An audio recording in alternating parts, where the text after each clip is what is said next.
We mentioned Senator Jim Bunning. This is his interaction yesterday with ABC's Jonathan Karl. Take a look. Excuse me, this is a senator-only Can elevator. I come on the elevator? No, you may not. Can you tell us why you're blocking this vote? I already did. Explained it. Well, what is the issue? And are you concerned about these people who are unemployed? I've got to go to the floor. Senator, could you just explain to us why you're holding this up? I'm sure you have an explanation. Excuse me. Okay, are you concerned about those that are going to lose their benefits? Almost needless to say, he's not running for re-election, although the best part of that was actually off camera, where he flipped the bird to our Senate producer, Zach Wolf. Kevin Madden joins us now. Kevin, thanks for being here, Republican strategist. Let's start with Texas. What is Rick Perry doing right, and is there a template here in your mind? Well, I don't think it's a perfect template, but I think what he's done right in this primary is he's aligned himself with a lot of the conservative ire right now towards Washington, towards spending, towards government institutions, and he's been very deft at, as the incumbent, making it look like his opponent was the incumbent, and his opponent was the one who was aligned with the institutions that everybody hates, namely being Washington. So he's forced a choice. And that's a very important thing to do in Washington. It's a very important thing to do in campaigns, and I think he'll be successful as a result. But can it play onto the general, or does he have to shift tactics a little bit? Well, no, I think now he needs to go, and now I think this is where the Bob McDonald version of campaigning really comes into play, which is give the voters a reason to keep you. Give the voters a vision, an idea, a set of principles, an agenda for what you're going to do to reform government. And I think that's where I think you'll see him shift very quickly. And a lot of other campaigns will follow the McDonald rule, I think.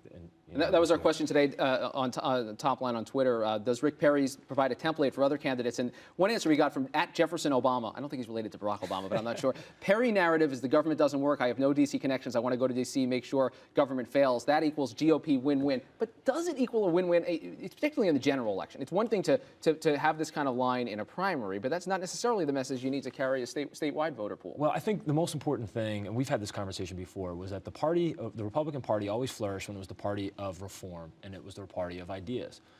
If we talk about our ideas about reforming government, that is the best message, I think, to present to voters, because I think Rick Perry is going to do very well in a Republican primary.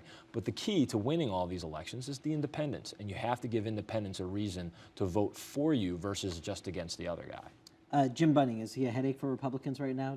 Do they need him to stop this objection, or is his point that we're not paying for this bill one that resonates and gets beyond the Beltway chatter? No, it's still this is a Beltway episode. That was a Beltway event. I think it probably reminds a lot of people what they don't like about Washington senators, saying this is a senator-only elevator.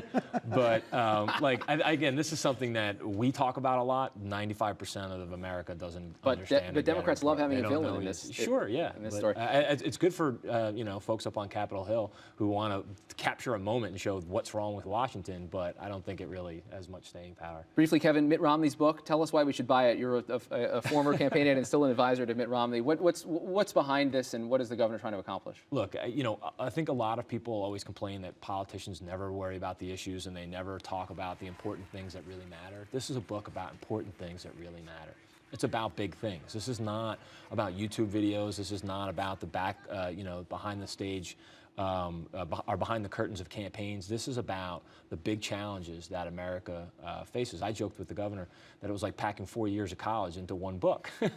It's very substantive stuff. If you're looking for specific policy prescriptions about the challenges America faces, this is the book for you. It won't sell as many copies as Sarah Palin's. It's not we're not going to have a whole lot of